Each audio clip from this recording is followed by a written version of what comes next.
Hey, my name is Jad, and I read Ubik by Philip K. Dick so that you don't have to.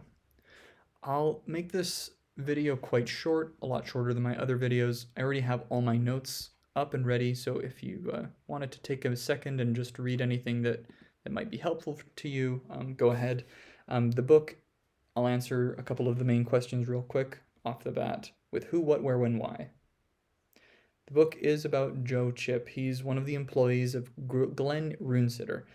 Glenn Runesitter is the owner of a company that deals in psychic activities in the forms of, providing security from other people stealing your identity or your thoughts. He employs two different types of services or specialists. One group is called inertials and the others are precogs. They have a couple of different functions from seeing into the future and reading minds. They also have an interesting psychic energy that allows some sort of level of protection from others that are trying to use the same psychic energies to try to steal your information or read your mind, or trying to see into the future to predict your next actions. So it's a little bit like Glenn Runesitter owns a private detective agency or some sort of, I guess we would kind of call it like maybe a protection investigation agency. It's kind of interesting because it's in this genre of sci-fi. We can kind of see it's familiar to us, but it's not necessarily something that we can identify right off the bat. Besides Glenn, we also have his wife, Ella. Ella is technically dead in the story. She inhabits what's called a half-life. I'll talk about that in a second. Herbert, or the full name of this gentleman is called Herbert Schoenheit von Vogelstein. He is the moratorium owner. He's the person who lives in Switzerland and works in this moratorium where Ella, or Glenn's wife, is kept in her half-life state, which is in a sort of cryogenic freezer. She can be, on demand. She can be awoken.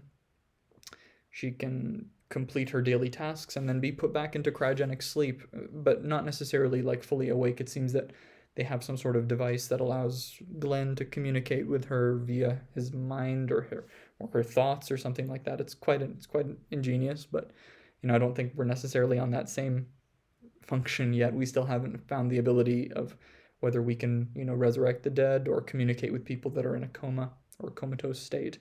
So it's quite interesting. That's something I love about sci-fi novels. We have a couple of our antagonists. We have kind of a kid. His name is Jory, and we have Pat Conley. Jory is a child that also lives or dies, I guess, in that same moratorium that Ella is in Switzerland. And Jory is mischievous. He likes to invade people's minds. He likes to consume their energy. He likes to construct his own world and entrap people in them. He has this incredible psychic ability in his half-life state that seems to feed off of the energy of other half-lifers, and in so doing, finishing them off or fully murdering them. And then we have Pat Conley. Pat Conley was allegedly one of the most valuable but the most volatile and dangerous employees of Glenn, who turns out to double-cross him and set everyone up to die. I'll move on before I answer any of or finish off what I'm thinking of, and I'll just talk about what this novel is. It's a sci-fi novel. It's philosophical. It talks a lot about time and death and life. It's speculative fiction because it does talk about the year 1992 in which it's based. But we're right now in 2022, and it's not necessarily an accurate depiction of the future, but we can say that a lot of it is quite identifiable. It's speculative. It's a paranoid novel, and it's hard-boiled. It has a lot of this existential angst that we can see in a lot of novels that were written World War II or post-World War II. It has this edginess to it that, is quite amazing. It's very evocative. Where is this based? It's based on Earth in the year 1992. It's based on Luna, or on a Mars colony. This is one of the predictions that Philip K. Dick had in his novel. He anticipated that we would live on a lunar colony. Too bad we don't. It's based in a moratorium, or also in the minds of the people that are inhabiting the moratorium. It's based in Runesitter's office. Um, Again, it's nothing. It's absolutely imperative that these novels that are detective or hard-boiled in nature have some sort of office scene where there's grime and there's the daily hubbub. And like I said before, it's based in this half-life state, which is a little bit like the Matrix. We can say that it's constructed by the person whose mind we're inhabiting at that time. And in that case, it's largely to do with Pat Connolly's fabrication. She has the ability to go back in time and change the past, bring things into your mind via her psychic ability, and then Jory, who has the ability to enter another's mind and convince them that, you know, unreal things are real, that people are real when they're actually just figments of his imagination. The story, as a result, is based in multiple time periods, since Pat has an ability to go back and forth. I guess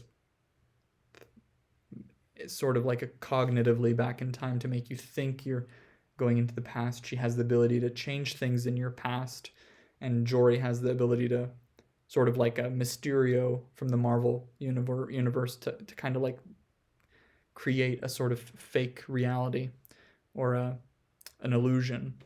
And so as a result, it's based in 92, 70, 60, 50, 40s, and I think the last year is somewhere in the 30s, but I think it's 39.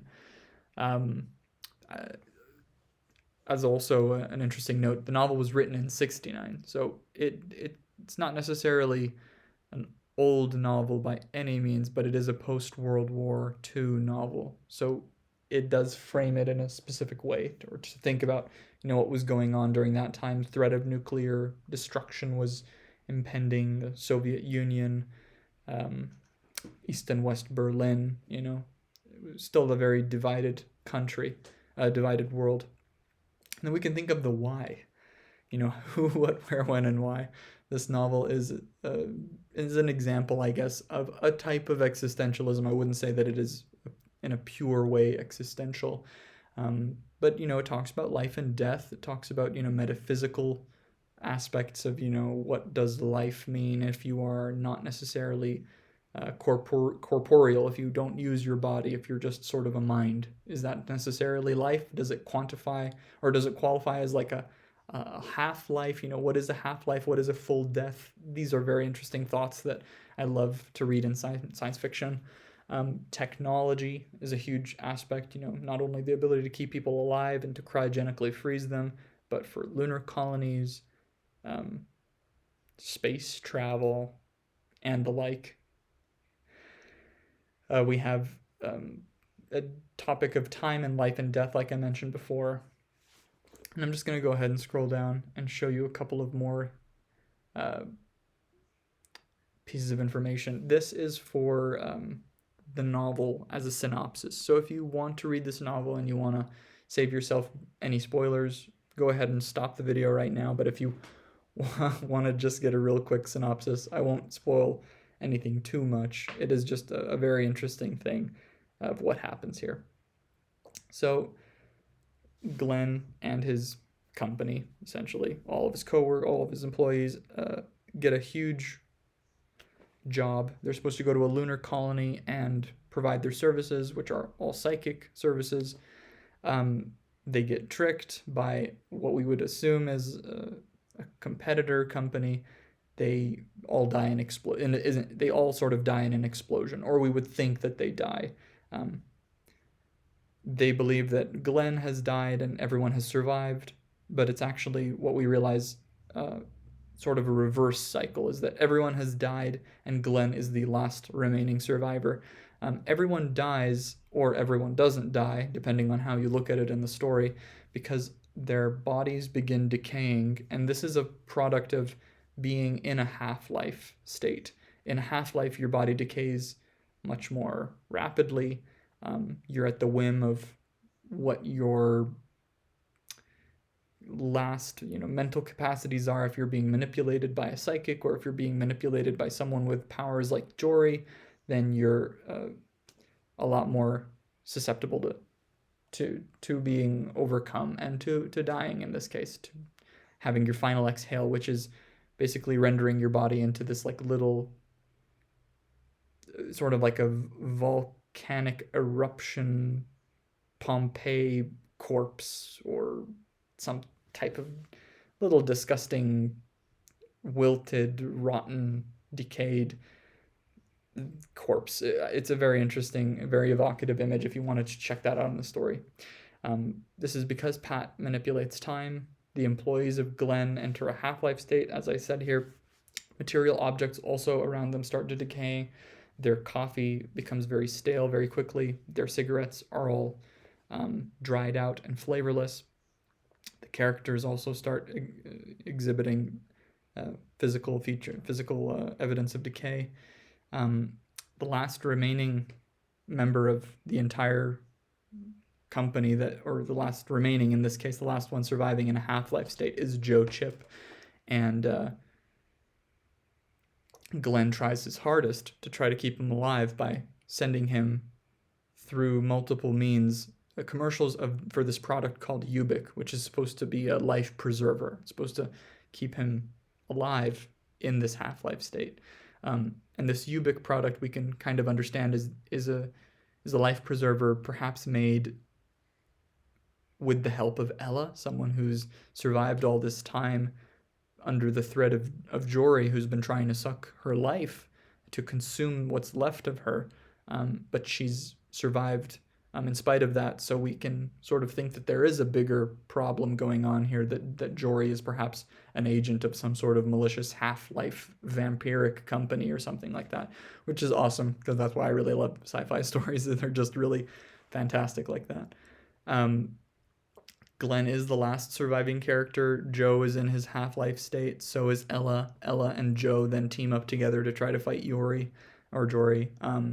And that's basically where it leaves us, sort of on a cliffhanger, which is just something that, I mean, the story was fantastic, but I really wish that there was a sequel. I'm like hoping that maybe I'll find one. Maybe I just haven't looked hard enough. That's the entire story.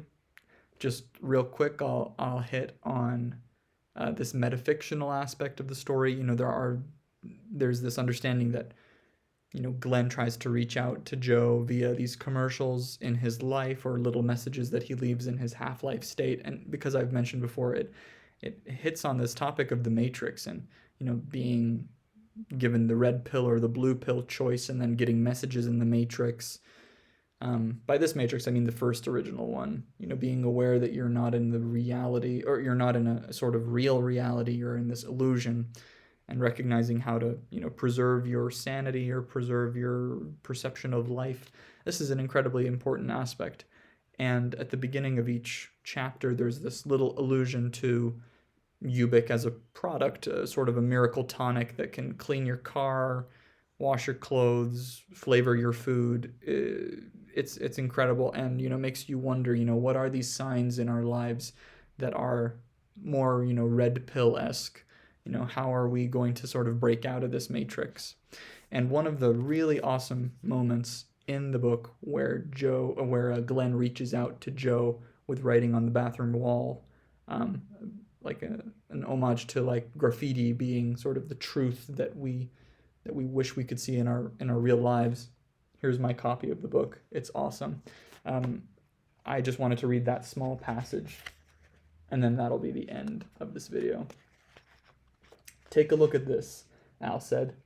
He led Joe into the men's room and pointed at the far wall. "Graffiti," he said. "You know, words scrawled, like you find all the time in men's room. Read it." In crayon or purple ballpoint pen ink, the words read, "Jump in the urinal and stand on your head. I'm the one that's alive. You're all dead."